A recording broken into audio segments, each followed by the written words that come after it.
Yo, what's good, everybody? Welcome back to L Dubs Boxing. Back again with another one. We got this weekend recap for the fights that just happened. The MVP card, Serrano versus Tellez, and then we're gonna talk about a little bit of news and notes. Salute to everybody coming through the building. Make sure you guys hit that like button and subscribe. You know what I'm saying? We're gonna get on to it.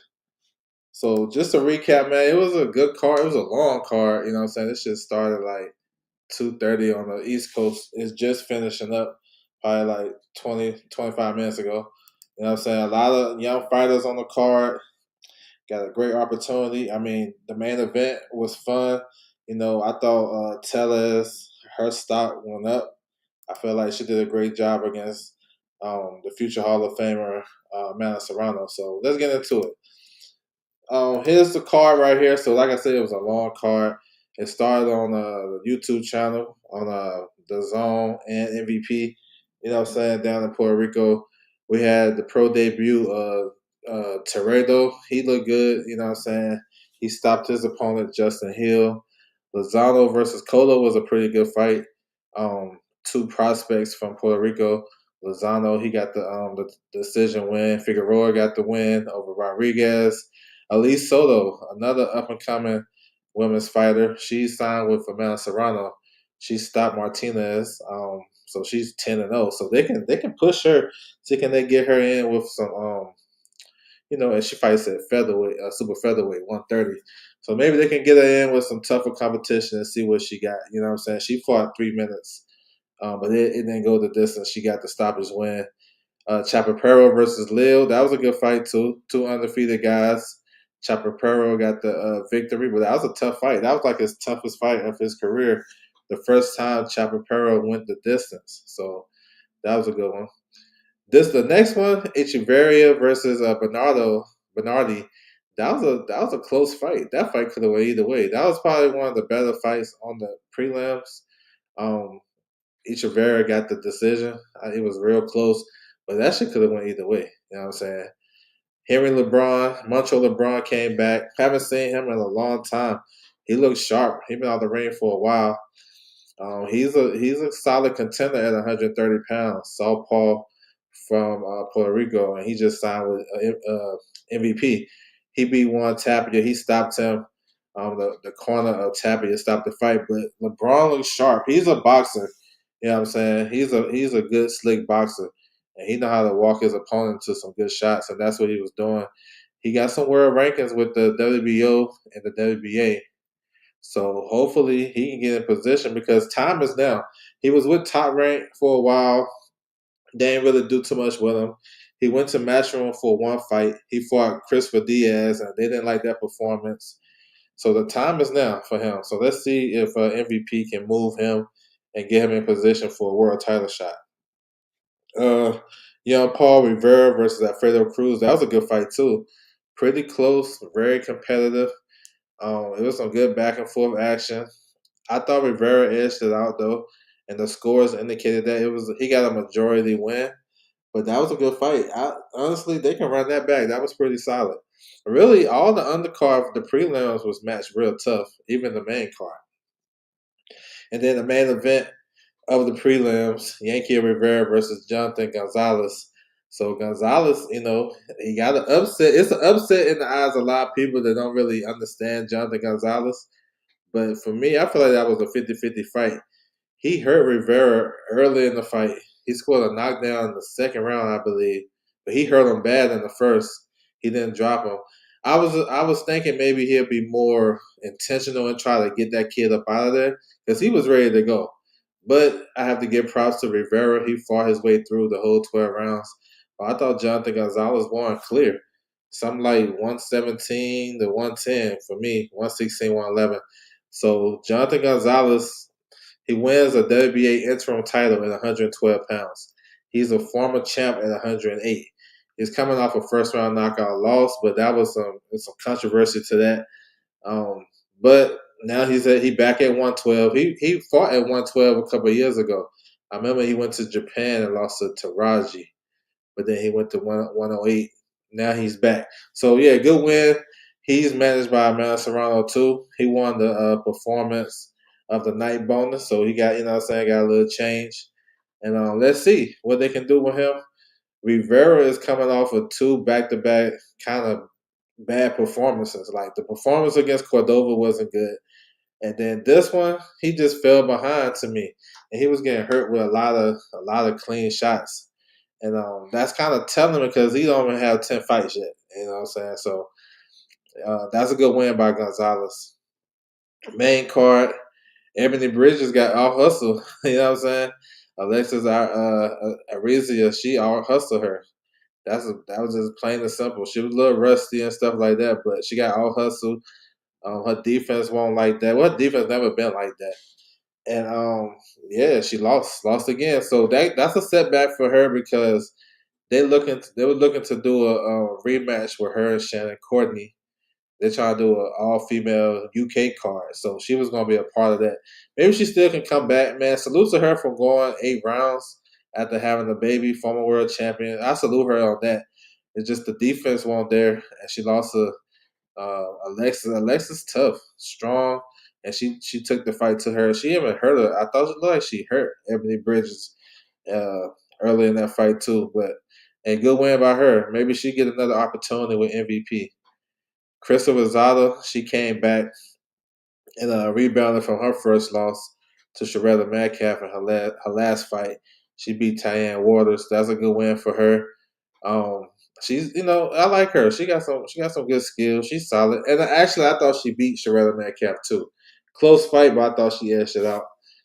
So she back on the winning path. They went 3 minutes, 6 rounds, and she looked good doing it. So let's bring her back. Walters was tough too, but didn't have enough. Co-main event, we had a WBA World Title fight at the lightweight division. Stephanie Han versus Holly Holm. I mean, look, Stephanie Han started taking control of this fight after the second round, and she was doing it by being patient and shooting that right hand down the pipe. Every time Holly would jump in, she would shoot that right hand. She couldn't miss with it, to be honest. And she got control of the fight. And Holly really didn't mix up her offense. All she did was jump in, and every time she jumped in, she got countered.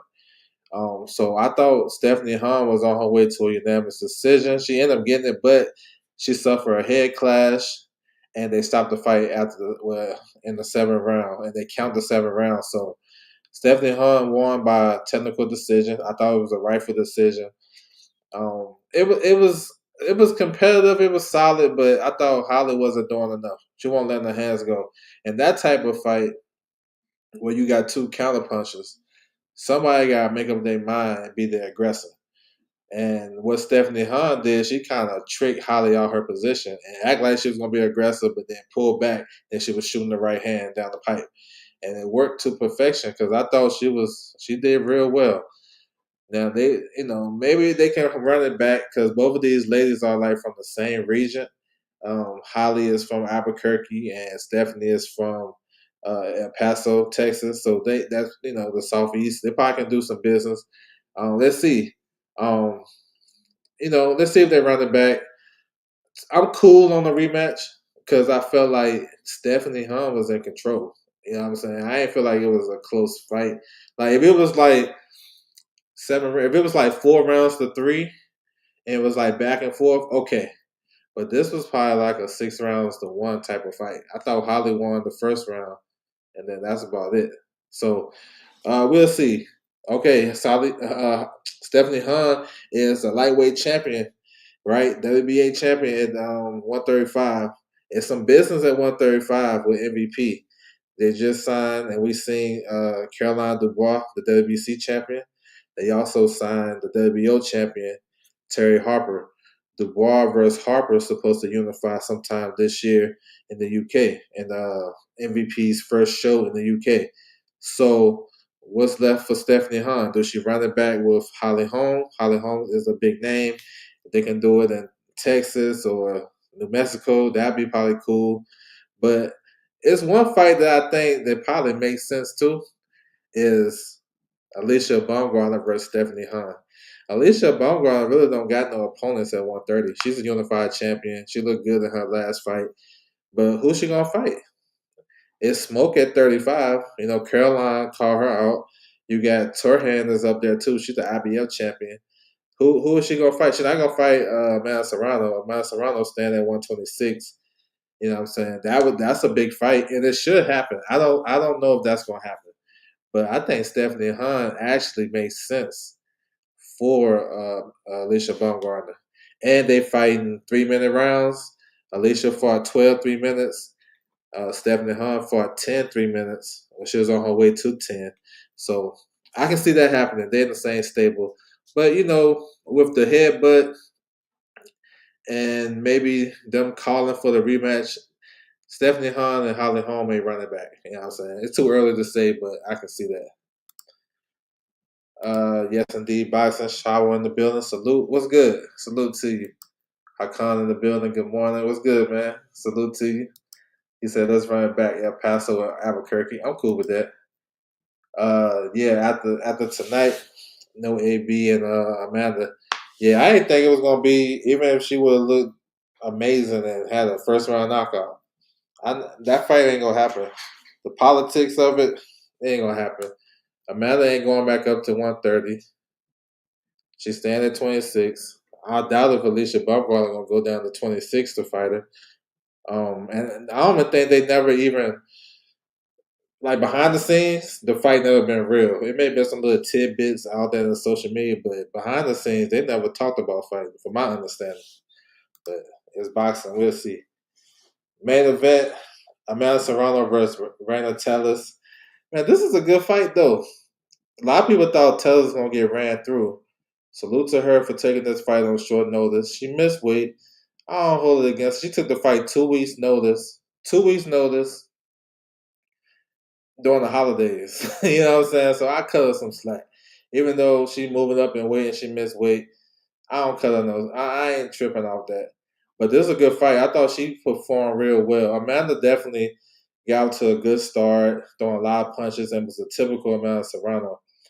And I thought the third round, I gave Tellers the third and the sixth and maybe the ninth, but I thought she started to get a little bit comfortable in there. I felt like she can be in there in the ring with somebody as great as Amanda, and she started to counterpunch. I mean, she, you know what I'm saying? She gave Amanda Serrano a black eye. You know what I'm saying? With that left hook, that check left hook was on point. She was landing some good shots on Amanda. None that really hurt her or had her too affected. But it was a good, solid performance. Like, because tell us her stock gonna rise. Going that distance, 3 minute rounds with Amanda on 2 weeks notice, that can only make your stock go up. So for her, she came up short, of course. I thought Amanda won the fight 7 rounds to 3. I thought it was a competitive fight though, and I felt like I want to see how Tellus would have done on an 8 week. You know what I'm saying? On a full camp, I think she probably would have done probably a little bit better. But Amanda Serrano's work rate and her overall activity is definitely going to warn her this fight, and will continue to win her fights because a lot of girls can't withstand that pressure. So salute to her for the win. No knockout. I know she was looking for it, but she didn't get it. Tell us she go back to 122. Definitely go back to 122, and get herself together. MVP said they're gonna work with her after the fight. So salute to Amanda. She said they're gonna sign her. So that's dope. Get her back to 22. Get her a nice training camp and bring her right back. Amanda, she can do whatever she want to do, but she said she want to stay at 126. And it's two champions there. She got 2 belts. Then you got the IBF champion Nina Minky. They were supposed to fight. Nina Minky, she won the vacant IBF title when Amanda Serrano vacated to fight Katie Taylor for the third time. So Nina Minky won the vacant title against Bermudez. She fought her twice. The first fight was close. The second fight, Nina Minky won. And look, they fought 12 3 minute rounds over there in Germany. So maybe she was preparing for that for sure, to go in there with Amanda for the rematch. Now, Nina Minky was the opponent for Amanda in Puerto Rico the last time she was there, when she had to pull out last minute. So maybe they circle back to that. I can see that happen. That'd be a 3 belt unification, and then they'll get Nina Minky an opportunity to, she had the fight with Serrano. It fell out, so I'm pretty sure she was heartbroken during the training camp. The only thing is with that, Nina Minky just coming off like a back issue, back surgery or something. I don't know. I don't know if she's ready for the fight. The fight I want to see at 126 for Amanda is Tierra Brown. I don't care if she got to vacate the WBC because they don't allow women to fight 3 minute rounds. I'm cool with it. I want to see that fight. That's the best fight at 126. Amanda Serrano and Tierra Brown. You know what I'm saying? You can't say because they friends they can't fight. Carissa and Shadeja, not Shadeja, Carissa and French Sean is fighting, so you can't use that narrative. That's a good fight right there. You know what I'm saying? Tierra and Amanda. I want to see that. So yeah, a lot of good stuff came out of this, and hopefully they can build on this and keep it going. Why do you think Turkey don't host? Oh yeah, no, he don't mess with women's boxing. He only had one fight over there. I think he had one fight over there. Was one female boxing match. I think it was Scott Nicholson and Raven Chapman. I don't think he messed with the women like that. I didn't watch the main card for this event, but the undercard was fire. Yes, it is moving up a division. First time 10 rounds. Yeah, 3 minutes. Shout out to Rena. Yeah, she did good. She did good. She did real good. Something tells me Tellers may start. Man, I hope so. I think this is a good, kick in the pants for her to, that she can believe. This fight should give her a lot of confidence. She did well. Um, my man, Texas in the building. Texas 214. What's good with you, bro? Salute. Nina Minky is having okay back injury. Okay, not sure if she comes back. Okay, I know she had an issue with her back, so I don't know. I like the Tierra Brown fight. You know what I'm saying? I would hope Mauricio would let her keep her belt. Yeah, okay, yeah. Okay, that's a good thing. The WC won't be on the line. She get to keep it, but for her to make a big bag and to go get the other two belts, then yeah, they should let them do it. Yeah, let her keep the belt. Um, I know they ordered somebody to fight be her mandatory. I can't remember right now for Tierra Brown, but they haven't made the fight yet. I think it's Malin Rodriguez or something. I can't remember, but no, that's a great idea. He should do that. It's because it's building women's boxing. That's the best fight in the division, and just because you don't believe it, hey, take your belt. Don't let your belt be a part of it. Okay, and if you're gonna strip her, then that'd be kind of messed up. But let her get the opportunity because I'm pretty sure Tierra Brown fighting Amanda Serrano would be her biggest payday, and they need to get paid. So yeah, but Mauricio be tripping. You gotta test positive before he look out for you. You know what I'm saying? You gotta test positive. You gotta be Mexican, all types of shit. You know what I'm saying? All right, here's some couple of news, some final announcements. What else we got? We got some signings. We got a little bit of good stuff for you guys. We're gonna run down. David Allijay is back. He's gonna be on the January the 10th card, so he's fighting next week. Short notice. He's fighting. I don't know who he's fighting. Probably some easy money, but he's gonna be on the Cabiel and Kimba card. So look, David Allijay on this spot right here. Maybe he's a backup. You never know. It's always good to have a backup just in case. But he's on the card just to stay active, I guess. He was supposed to fight in Nigeria on the Okoli card, but that shit didn't work out. So he's back. He's a fun heavyweight. He had a good fight with Herkovic. He came up short. Fabio Worley stopped him. He beat TKV. He's a fun, entertaining heavyweight, young heavyweight. You know what I'm saying? He's all right. You know what I'm saying? But so he'll be on this card. Terry Harper replied to me on X. Announcement coming soon. Okay, that's good, man. Because Terry Harper was active in 2025. She had 2 fights. She looked like she's in shape. She's been training for a minute. She's been doing pads, and her trainer been holding the pads in a southpaw stance. So let's go. That's a good fight right there. I'm waiting for that. All right. And for that card, yeah, that Ellie Scotney should be on there doing her undisputed against Flores. Maybe Shadeja versus Savannah rematch. Maybe. Um, shoot. Who else? Ramla Ali probably be on there. So yeah, man, let's do it. All right. So Matchroom, they done signed another champion. They got Christian Medina.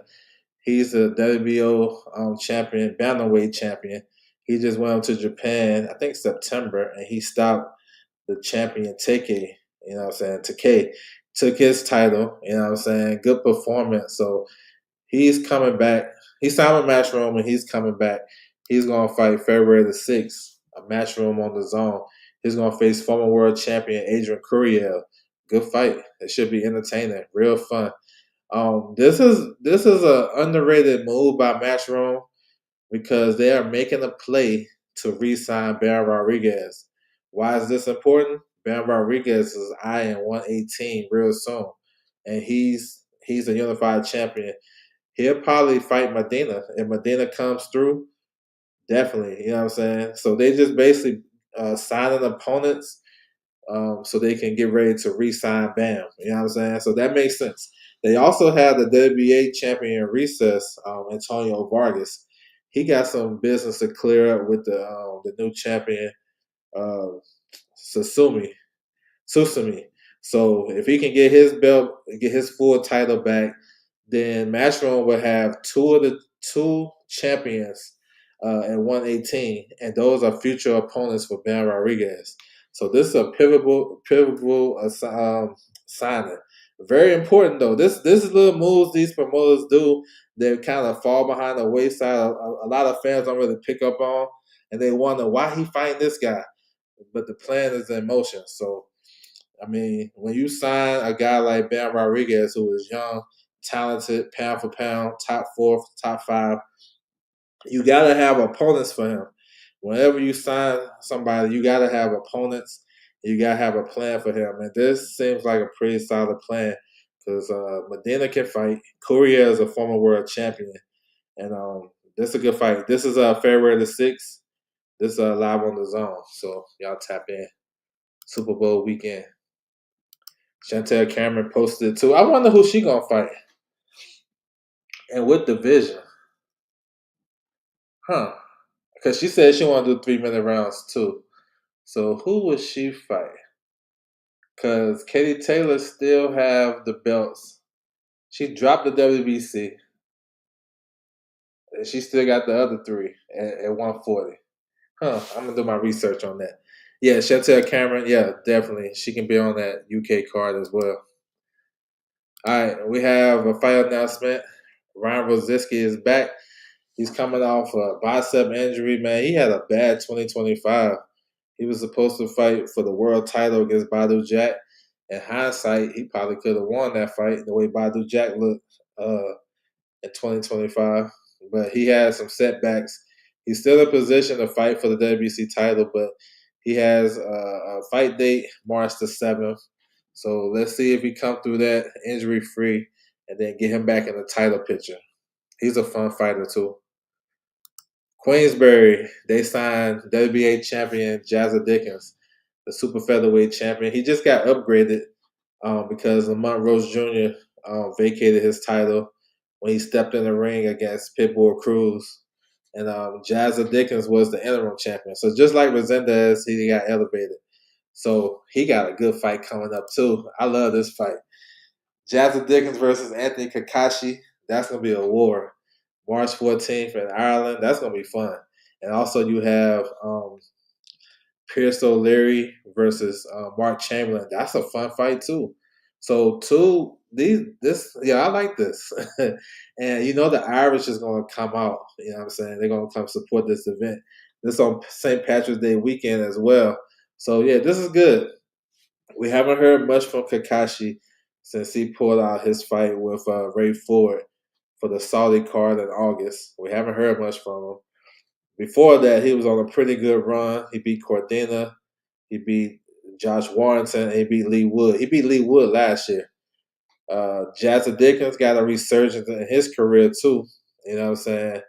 He went over to Turkey and beat the interim champion Albert Butagaziev, and then he got elevated. So that should be fun. O'Leary is a big puncher at 140. He's strong. He just fought a couple weeks ago in December. I forgot, middle of December, had a little win, low key win.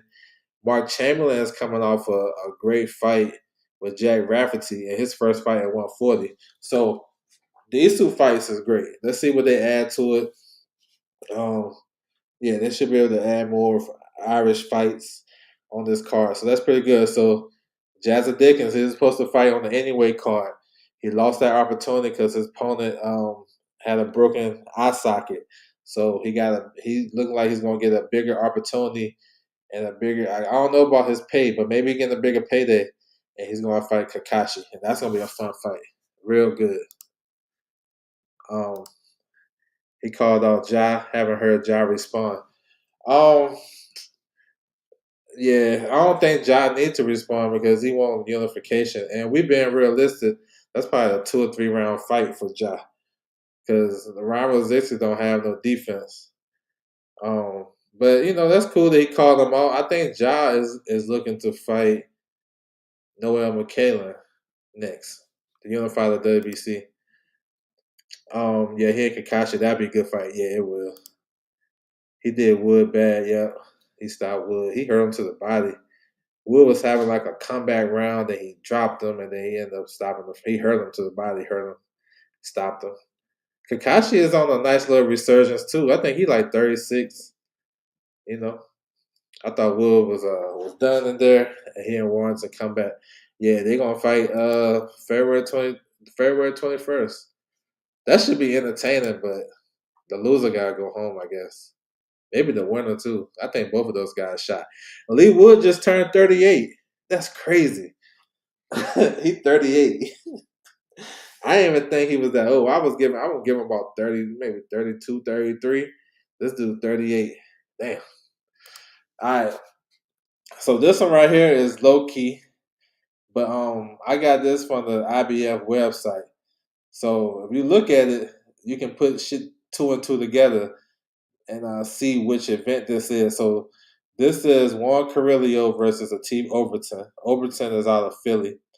Battle of two southpaws. Carrillo is from I think he's from Colombia. He's a good puncher. Been around for a while. He used to fight with Salida.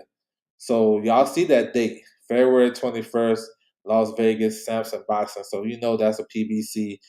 This is the undercard of Mario Barrios and Ryan Garcia. So it'll probably be on a prelims. It feel like a prelims fight. This is actually a pretty solid, interesting fight. They fighting for an IBF regional title. Ateef Overton coming off of a one-punch knockout victory over Von Alexander. Nobody really knocking out Von Alexander. He's a journeyman. You know what I'm saying?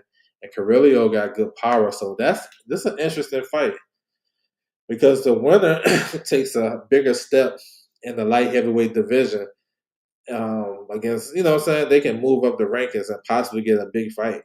So yeah, y'all stay tuned for that. You know what I'm saying? Speaking of Barrios and Garcia, y'all stay tuned. Sometime next week, we should get an official announcement. I got word that the tickets go on sale on Thursday. I think pre-sale on Thursday and Friday tickets go on sale. So it look like it's going to be in T-Mobile, the T-Mobile Arena, February the 21st. So y'all stay tuned. We should get an announcement and maybe a press conference or something. So yeah, stay tuned. As far as the undercard, what I've been hearing, I heard Lester Martinez was going to be on there. Who else? Resendez. They said Resendez might be on there defending his title. So we'll see. But yeah, y'all stay tuned. Announcement coming soon. And this fight been done for a long ass time. And they, they haven't announced it yet. But since like the holidays and shit is over with, expected to get announced next week. I'll be surprised if it don't get announced. Because everybody's in, you know what I'm saying? Timo, yeah, New York, yeah, it's right there. Yeah, you don't got you just walk. You know what I'm saying? You don't gotta go nowhere too much. Yep, New York, in that arcade. All right, so we got the announcement about this fight right here being canceled. Liam Paro versus Patty Donovan. Patty Donovan had to pull out due to illness. He's supposed to fight Liam Paro January the 16th for the IBF final eliminator, mandatory for Lewis Crocker. So yeah, so Donovan is out. Paro, hip hop, they're trying to find a late replacement for him. I don't think it's gonna be nobody crazy. It'll probably be somebody in Australia, so they don't have to pay for no crazy travel in 2 weeks. So they'll probably find somebody that's in some shape that's in Australia. So we'll see who they select. So Paro, so the interesting thing with him, if he wins, if he still fight and he wins, he can go to the IBF. His team go to the IBF and request to be the mandatory. That way they don't have to fight no eliminator because it's not his fault that why the fight not happening. Plus, Leon Paro is number 2 in the IBF. He already won the eliminator in his last fight against David Popo. So, so maybe they go do that. You know what I'm saying? Because he already basically won the eliminator, and Patty Donovan and Lewis Crocker just fought, and Patty Donovan is right back in position. So that's crazy. So, and then another thing, Leon Paro had a bad eye injury in his last fight against Popo. So maybe a little bit more time for that to heal all the way because that was a bad injury. So we'll see. But definitely the way Paro, he lost his title to Hitchens last December. He got cut by Matchroom. He moved up to 147, had 2 fights at 47. The first one was just a welcome to 47 fight. And then the next fight he had at 47 was IBF eliminator for number 2. Then that was in September. Then in January he fighting for the IBF number 1 spot. So his team is on it. They pushing for him to fight for another world title and to become a 2 division world champion. You know what I'm saying? Lewis Crocker, he gonna make a defense, and we got something on him too. So nice segue. Lewis Crocker just got rid of his coach. He's going to another coach. I forget his name, but he works with the Collins, Mick Conlon, and all those guys. The Irish guy. He ain't Irish, but he worked with the Irish fighters. So he fired Billy Nelson, and he gonna go train in London. Now, Lewis Crocker is they working on a date for him, April the 11th in Belfast. I know they were talking about him and Devin Haney. I don't see that happening. Just on the logistics of seeing him with a new trainer, I don't see him getting with a new trainer and going to fight Devin Haney. I don't see that. So this off the strength of that and some common sense, I don't think that fight was going to happen. And I don't think it was realistic anyway because it's just, I don't know. There's a lot of shit that goes into that. So Lewis Crocker would probably, it's 3 names that I'm hearing for him. Connor Walker that's a rematch. That was an excellent fight too. Those guys fought tooth and nail, and Connor Walker came up short, but he had a great 2025, and he might be close to a world title opportunity. Then Harlem Eubank. Harlem Eubank, you know, we know he's the cousin of Chris Eubank Jr. And Lewis Crocker went to his fight. I'm still amazed by that, like because out of all the fights and venues to go to, he went to a Harlem Eubank fight after Harlem Eubank put up that performance against Jack Catterall. That's crazy. He went there for a reason. He scouting this dude. That's nasty. But Harlem Eubank got a win, and I think it was in November. And then he came into the new IBF rankings. So the stage is set. And then the other guy is Jack Catterall. Jack Catterall might be a little bit too expensive for what they're trying to do in Belfast. Matchroom got a budget, and they ain't breaking that budget for nothing. They ain't trying to like y'all already know. They're not trying to pay Devin Haney. to come on there and beat one of their guys and leave with the belt and no options. They ain't trying to do that, and they don't want to fit the bill. That's why Eddie was like, well, if they want to make the fight, Turkey got to make it. You know what I'm saying? And from the looks of it, it don't look like Turkey want the fight, because if he wanted the fight, it would have got made, because that don't seem like a hard fight to make if he wanted. He made harder fights. You know what I'm saying? Way more difficult to make. You know, y'all remember the WBC wasn't even going to sanction Beterbiev and Bivol. The next thing you know, everything is peaches and cream because Turkey made the fight. These guys don't got Haney and Crocker don't got none of that shit to divide the fight or to put a barrier. Why he don't want this fight?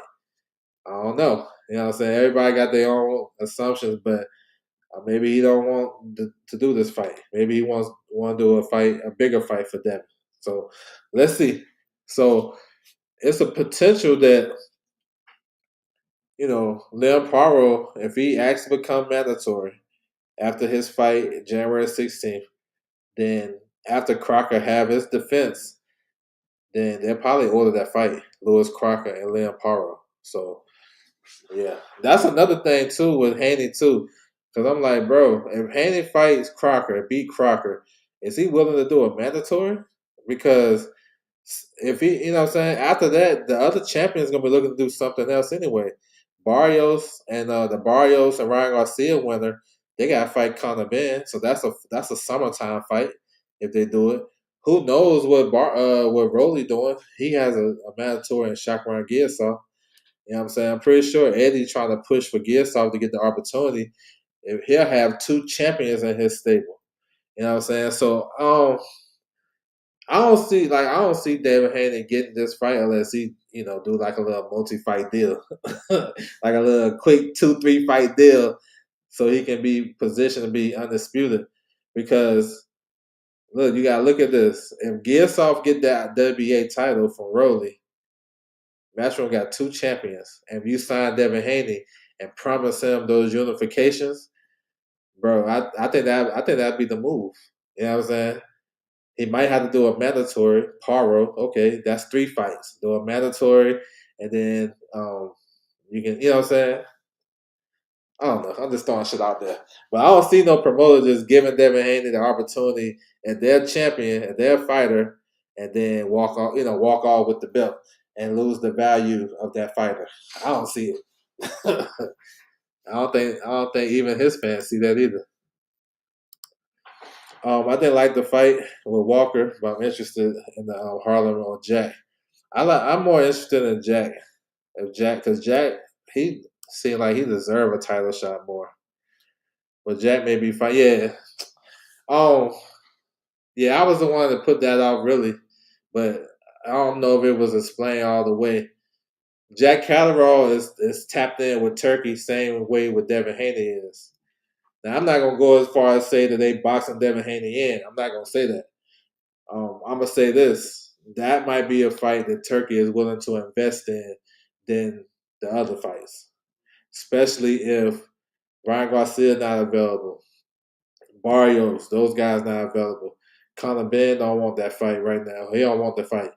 What Devin gonna wait for Shakur and Teofimo winner? You know what I'm saying? So he gonna be waiting for a while. I feel like Jack Catterall is tapped in with Turkey enough where that'd be the fight for Devin. If he want to if Devin want to come back and fight like in April or May or something like that, I think Jack Catterall makes sense because the other champions is gonna be tapped in, especially like Lewis Crocker. If you don't make the Lewis Crocker fight like yesterday, it's gonna be tough because once he get that mandatory order, if it's Leon Paro, he got to fight the mandatory or he gonna vacate. So the Jack Catterall actually might be a better fight for Devin than the champions, if we've been honest, because Jack Catterall got way more skin in the game than Lewis Crocker or Roley or any other dudes. We rate Jack Catterall real high, and based on that performance that he had with under Bozy, shit, I'd rather see that fight, Haney versus Catterall. So yeah, so I put it out there. Hey, that's the fight that probably more realistic for Turkey to make because he rocking with Jack Catterall and Haney. He's not rocking with Crocker or whatever else, right? So yeah, maybe it wasn't explained like I put it out though. A lot of that shit get lost in translation. Winston Lee, what's good with you, bro? Salute to you. Happy New Year too, if I ain't said it to you. I think Turkey was trying to get the people invested because he wanted Bivol and Arthur. Now his hooks are in us. I feel, I feel. Um, yeah, that's what I'm saying. Like Turkey, if they haven't working with, look, I want to know what's up with that 3-fight, 36 million. That is that true, or was Brian Norman capping or whatever? Brian Norman saying was he capping on that? I don't know. Oh yeah, he did look good against Echo, because yeah, that was good. But no, Brian Norman Senior said Devin got a 3-fight deal with Turkey for 36. Is that real? Because if that's real, he should be able to get any fight he wants. Oh yeah, yes sir, man. Appreciate you, bro, coming through. If so, Dev has one more fight with Turkey. I'm just saying, I don't know if that shit real, yo. I don't. If Turkey giving him that money, he's not wasting that shit on no Lewis Crocker. I'm just keeping it a buck. He gonna try to get the biggest fight. I think I can see him making Jack Catterall for Haney. But I honestly think that he's waiting for a big name, whether it's the winner between Shakur and Tio, Keyshawn. Keyshawn may jump the queue, depending how he look January 31st. I think he probably looking for that. Maybe a slim possibility to get the Ryan Garcia rematch. If that's the case, I don't know. I don't know if it's real. It can be real, but it'll be what Turkey wants. Yeah, yeah, I'm with that. But I haven't heard nothing about that other than what Brian Norman said. But I feel like if he's making that much bread, he should be able to get the fights that he wants.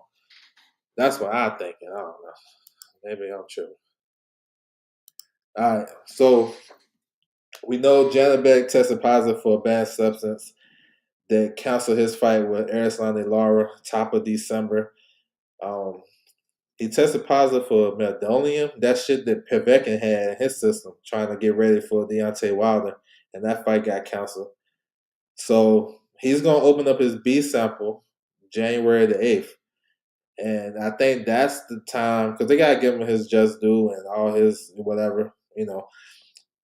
So once it's open, and 9 times out of 10, the A and B sample is the same shit. You know what I'm saying? But he do have a right to have it open in front of him because of possibility of contamination. So they're gonna do that December the 8th, and then that's when we'll probably see him get stripped. Cause I don't see him getting by this. You know what I'm saying? I don't see him getting by this. Now maybe he do. We're in a day and time in boxing where there's a lot of loopholes with this performance enhancing drug. This testing is crazy. You test positive, then all of a sudden you didn't meet the legal limit. I don't know. But he's suspended right now by the ABC. That's the governing body that covers boxing in North America and the US. So that's one step. So we got to see. I think the sanction bodies will make their ruling once they see this B sample get open and come back, and then we'll see. So right now he has the IBF and WBO titles. If when they come vacant for the WBO, it'd be Denzel Bentley versus Envia Severia. Y'all remember Severia fought Tapia on the undercard of Bachram versus Tim Tszyu in Orlando? They had a real great fight. Denzel Bentley was supposed to fight him a long time ago. They number 1 and 2 with the IBF, and then with the WBO. The IBF, you may get Olaha from Italy versus his stablemate Gautieri, a former IBF champion. The IBF champion who Janabek unified against. He's back in position. So it's crazy. It's what I'm saying. It's crazy. I did hear there's a possibility that maybe Ammo is about to defend against Carlos Adames is about to defend his WBC title against Ammo Williams. Ammo was the IBF mandatory. I heard it may be a possibility that they throw in the vacant IBF title in with the WBC to make that a unification. Just because Ammo was in position to fight for the vacant IBF. But I don't know what's going on with that. We'll see. Maybe it's a possibility. Maybe they waiting to make their decision based on this B sample result. So y'all stay tuned for that. So we got some shit to look out for next week when the B sample open up. We should definitely hear some news about that. William Old School, what's good with you, bro? Salute. Happy New Year, bro. Salute. Yes, sir. So yeah, Janabek, you know what I'm saying? He in hot water. All right, Canelo Alvarez. He turned down the opportunity to fight Iglesias for the vacant IBF title. Everybody knew this was going to happen. I know it came out that the IBF ordered this fight, but that wasn't true. The IBF they invited both guys, to negotiate to see if these guys was interested to fight for the vacant title. Of course, Iglesias is because Iglesias is the IBF mandatory. He's going to fight for the vacant title regardless. Canelo, coming off of elbow surgery, coming off the loss to Crawford, he said he's not available because he injured, and I understand that too. But even if he wasn't injured, he wasn't going to take that fight. We all know, we smart boxing fans, we know that fight don't make sense for Canelo. You know what I'm saying? This is not William Skull that he's fighting. This is a more dangerous, ferocious guy than William Skull. This is gonna try to come knock his head off. So it's a different type of fight, and maybe he don't need those problems right now. So that's what it is. No big surprise. So what happens now is the IBF will go down the rankings. Iglesias number 1, he's fighting for it. He's in. He's 100% in for the vacant title. Then they go down the list. Number 5 is Jaime Munguia. Jaime Munguia is number 5. I heard that Jaime Munguia is having a fight in April. So if Jaime Munguia is having a fight in April, already being planned, 9 times out of 10, it's not gonna be Iglesias. You know what I'm saying? Like, cause you ain't even you skipping the whole IBF process. You know what I'm saying? Because you have to accept it, right? You get 3 days to accept it. Then they order the fight. Then you get 30 days of negotiations. So if Jaime Munguia's team is planning for an April return, that means he gonna pass that too. So you got Iglesias right here, who I think is the best guy at 168 right now. Maybe I'm in the room by myself, but I think he's nice. He's a real good fighter, and I think he can match up with any of those guys, and he'll do real well. I don't know if he's going to fight in Billy right away because those guys are stablemates. But I think once those guys, if they become the last two standing, definitely. 168 is turned upside down because Crawford vacated and retired, and all the titles are vacant. So they up for grabs. I'm going to pull up the IBF rankings real quick, too. Educational purposes. So you can see what I'm seeing, stuff like that. Let me pull it up. So yeah, man, it's interesting. They're gonna go down the line and see who want to accept the fight with Iglesias. He's not a big name. I think he's a dangerous fight, and a lot of guys probably don't think it's worth the while. You know what I'm saying? He's not. He's with Eye of the Tiger in Canada, so that's a good promoter, but they don't really. I don't know if they got a big bankroll like that. You know what I'm saying? Hold on. All right. So we'll see. So you can kind of look at this and guess and see who you think gonna take it. Um, Now I see why you said Iglesias last night. Yeah, I don't think they're gonna fight though. I don't think so. Munguia, I mentioned that Jaime Munguia is next up, but I doubt it. I doubt if that happened. If he already working on the fight date. Um, as you guys can see, if you can see it. So Canelo number 3, he said no, he injured. That is on Jaime Munguia. He got 3 days to to accept it or not. So maybe he accepted. I don't know. We'll wait till his 3 days, but I don't think so. If his team already working out a fight day for him, he said he's high risk, low reward. They know Iglesias is punching. Yeah, so a lot of guys ain't ready to take that opportunity. Number 5 is Callum Simpson, but he just lost. The IBF rankings should be out. The new IBF rankings should be out next week. And when they get refreshed, Callum Simpson, he won't be at number 5. You know what I'm saying? They should put the guy who beat him at number 5, but they probably won't. So, also too, when you turn down an opportunity, they normally drop you from the top 10. So I'm not sure if Canelo would get dropped because he got an injury. It's not like okay, for example, Moses Atama, he got dropped from the rankings because he turned down the invitation to fight Frank Sanchez. So they moved him out of the top 10. You feel me? But that's because he wanted to go a different direction. Canelo is injured, so I'm not sure if they're going to drop him. You know what I'm saying? So then we get to number 6, Hamza Shiraz. Now he got options. Out of everybody other than Canelo, he got the most options at 168. Because why? He backed by Turkey, and he got Frank Warren. He's the golden boy over there. And he's going down the WBO route. Y'all stay tuned as well. Him and Pacheco, this is the only sticking point with Pacheco. He already accepted it. He want to do the fight. But the only thing is, do Pacheco want to come back on a quick turnaround and fight February the 14th? That's a proposed date for Hamza Shiraz's return.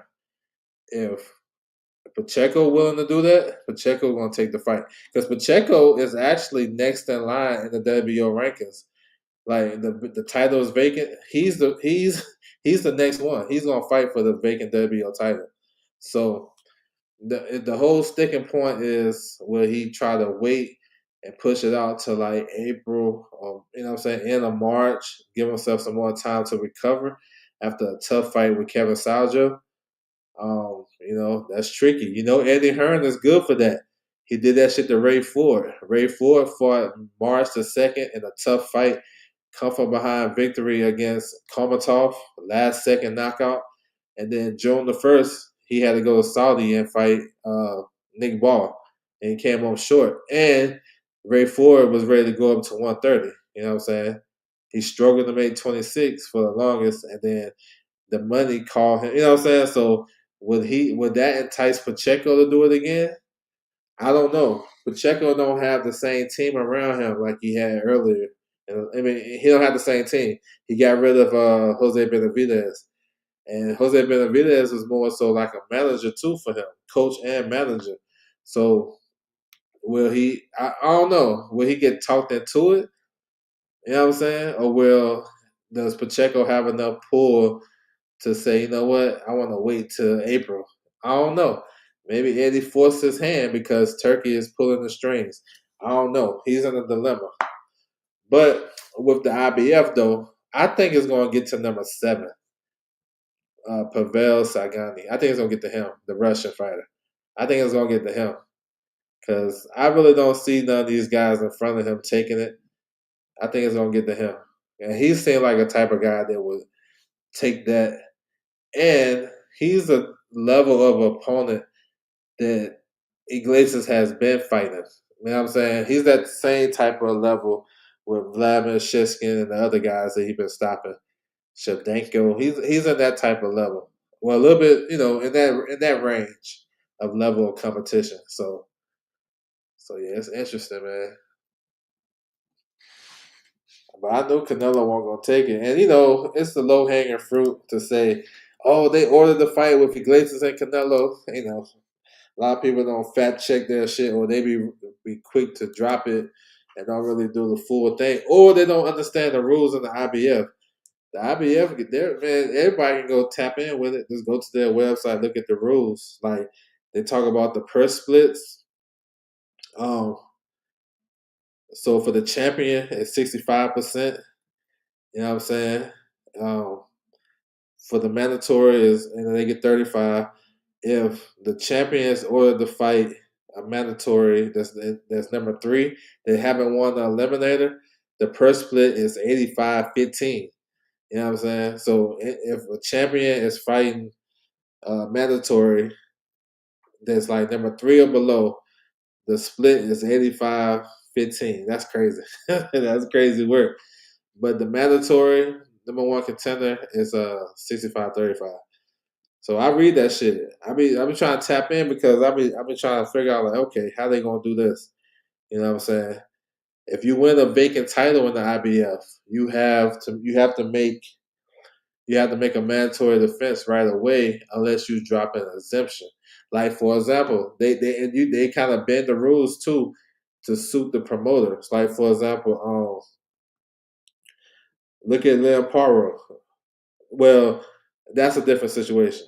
But what Hitchens did something smart, and this is another rule that they have. If you have a mandatory, you can ask to fight your mandatory early. Excuse me. You have 9 months to fight your mandatory. So Hitchens, a lot of people don't know this, but his mandatory, he just fought his mandatory in his last fight. George Kambosos was his mandatory. So that clears him and free him to fight a voluntary. You know what I'm saying? So he could have fought unification if he had his shit together. But this is another thing too. It really wasn't no unifications available for him in a sense because Antoine got to do his mandatory. He been locked in for that fight going on a year. Those guys been locked in to fight ever since Antoine beat Rayo last year. He was locked in to fight his mandatory. You know what I'm saying? Already. He won't be able to fight nobody else but that mandatory. You know what I'm saying? So that's why like when you say Hitchens he ducked Antoine, it's only because he haven't said his name. But contractually wise and being able to make that fight, he didn't duck because you can't duck nobody that's already locked into something.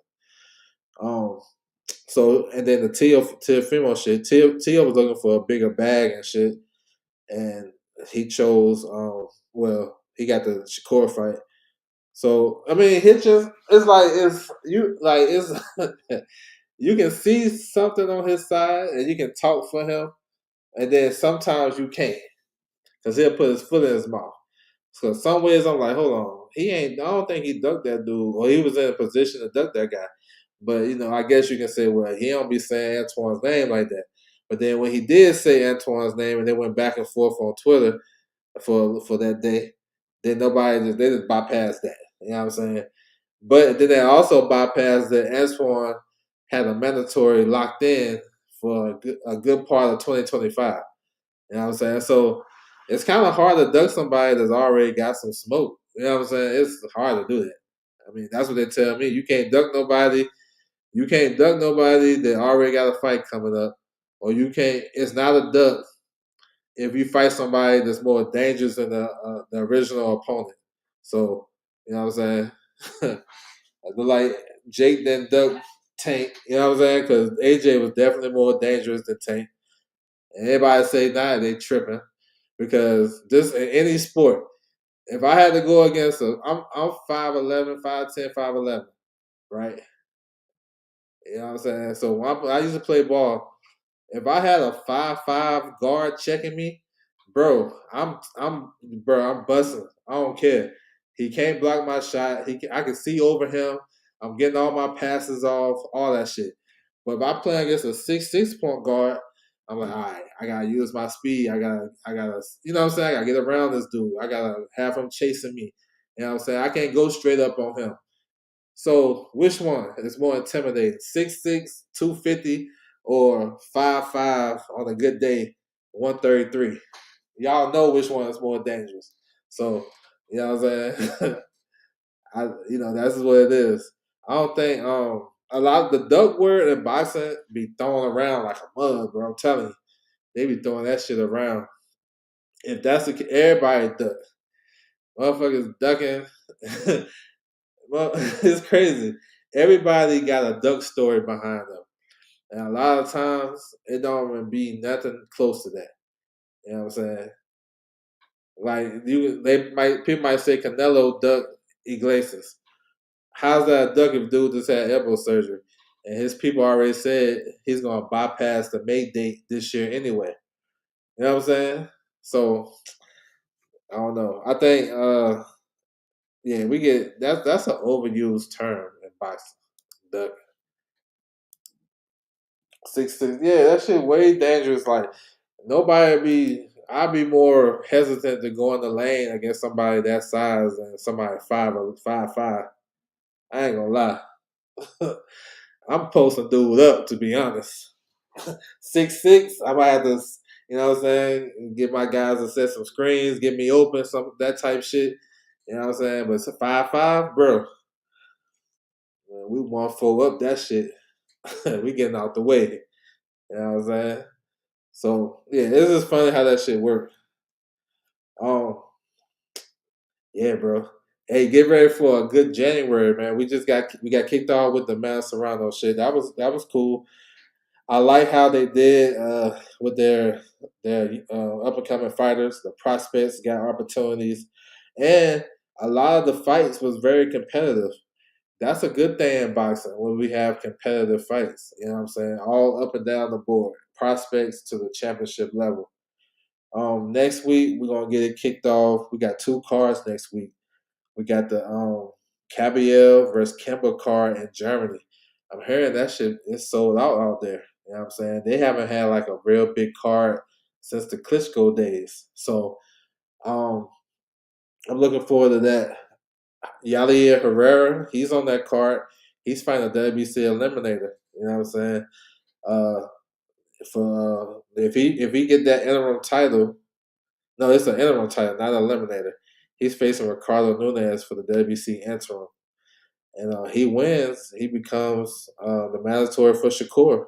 So that's what's up. He was calling out Shakur for a long time last year. Well, last year, but we haven't heard nothing from Yair Herrera. Have y'all heard anything from him since him having his fight date? You know what I'm saying? I like these guys to be consistent. Yeah, he's on that card. He's facing one of Tank's old opponents. I wonder if he's gonna get some heat next week for fighting and trying to build up his name off of one of Tank's opponents. Because I remember Tank knocked out Nunez in Baltimore, right where he wanted to be. That's good. I haven't heard much from him though, so hopefully should kickstart. Hopefully he have a great performance. He's a young fighter, explosive. He's fun. Hopefully he have a great performance that he can warrant those call outs. Because not only calling out Shakur, he got a good division he can call. He call out everybody if he have a great performance. Nunez is on the downside of his career. He had a couple of losses, but he can punch. He can punch, and let's see, can he slip up and get a win? I hadn't heard from him since that's a long time ago, and we lose focus on that. You know what I'm saying? Because it's not the same. All this shit is not like we don't keep the same energy. Not saying you, but just in general, we don't keep the same energy. Like a lot of not Shakur, but Tank's opposition, his ops, they get a lot of heat for trying to fight the same opponents that Tank fought. But I guess Yair Herrera don't count in that mix because maybe he's not that threatening. I guess, but he's about to do the same shit. I like when it's everybody get the same heat, not just one or two. But we'll see. Because if Yair Herrera called out Tank tomorrow, next week or whenever, then they're just gonna bypass that. He called out Shakur, they'll say, "Oh yeah, Shakur fight him." No, Shakur ducking. Like they said, Shakur ducked him when they brought in Padley. Herrera wasn't even close to the weight. They had to do it. That's what happened with Schofield. I don't think they didn't know that they had to do a weigh in that Monday, a fight week. And you had to be at 130, 139 or some shit like that. And they said he wasn't even close to 139. So that was a big reason. So Herrera wasn't they had like three or four guys and whoever was closer to the weight would and I saying was gonna get the Shakur fight. But they're not gonna tell you that because you know what I'm saying. They don't know. They don't know, or they just don't want to put out the facts. I didn't forget because that call out was crazy and hilarious. Yeah. So yeah, man, I want to. Yeah, yeah. I encourage that because I think that's the way to build your name. I just think you should be more consistent with it. Like if he look, it's crazy that young fighter with all that charisma and swag that he have that we haven't seen an interview from him since July last year. That's crazy. That is crazy, yo. That's crazy as hell. Ain't no way. I don't know. I don't know. And he a young dude too, and that's keeping yourself out there. I think that's the name of the game. Also, next week we have Sabril Matisse versus Dalton Smith. Very interesting fight. They have a solid undercard too. I can't wait to talk about it. But that's an interesting fight. A lot of drama behind it with Matisse testing positive, and then he tested positive for both A and B samples, but it was under the threshold for New York. So technically, he didn't test positive. If it's not, what I'm saying? His shit got graded on a curve. So now the fight is on. Let's see. I don't think. Look, from what I'm hearing, the ticket sales is not doing well. So I don't know if that Puerto Rican fan base is going to be a big advantage for Sabrina Matisse for this fight against Dalton Smith coming from the UK. So I think we can cancel that out. You know what I'm saying? Unless those guys have a crazy walk up, because it doesn't seem like those guys are doing well at the Barclays. So I don't know if that's going to be a factor. Um, it's interesting. Let's see if Matisse. No, Dalton Smith. Let's see if he's in the game mentally. You know what I'm saying? Because the guy tested positive, right? He had something in his system. Would that fuck with him? Would he be like, damn? You know what I'm saying? Because Matisse is walking through everything. You know what I'm saying? And Dalton Smith, I hope he's in the best shape of his life, because Matisse is gonna make him work. And I don't necessarily think that he can use the same uh, game plan that Leopardo did. Leopardo did a lot of holding and a lot of grabbing. He was letting off his combinations, but you got to be in some dog ass shape to fight like that. And I don't know if Dawson in that type of dog shape. He gonna have to be. So yeah, that's interesting. So yeah, we're gonna talk about that coming up. What else? Next week we got the IBF ranking should be out, and then I'm looking forward for these announcements. Let's see how Janabek's B sample come out. It's probably gonna come out the same way, and then we should be getting an announcement for Barrios and Ryan Garcia, and hopefully announce some more of these undercards. And yeah, Bachram and Kelly, they haven't announced their undercard yet, so I expect they will announce it next week. They should be getting closer to announce the Riyadh season card. We know that card is going down. Not Shakur, but Keyshawn said he was supposed to fight February the 14th on Riyadh, and so he got the call to fight Jermaine Ortiz when the Hitchens fight fell apart on December 22nd. So he didn't even know he was fighting on January 31st. And let's see who they got on that card. So it's still a lot of stuff at play. You know what I'm saying? I think like we ain't fully back to the boxing schedule yet. It's gonna like the next week is cool, but we only got two. But the 17th, 16th, and 17th, that's when like the schedule started to kick up for sure, because we starting to have cards every week. You know what I'm saying? So that's dope. So yeah, that's what it is. Salute to everybody coming through the building. I appreciate the time. Make sure you hit on that like button. Subscribe if you haven't. Salute to the playback. That's my time, and I'm out.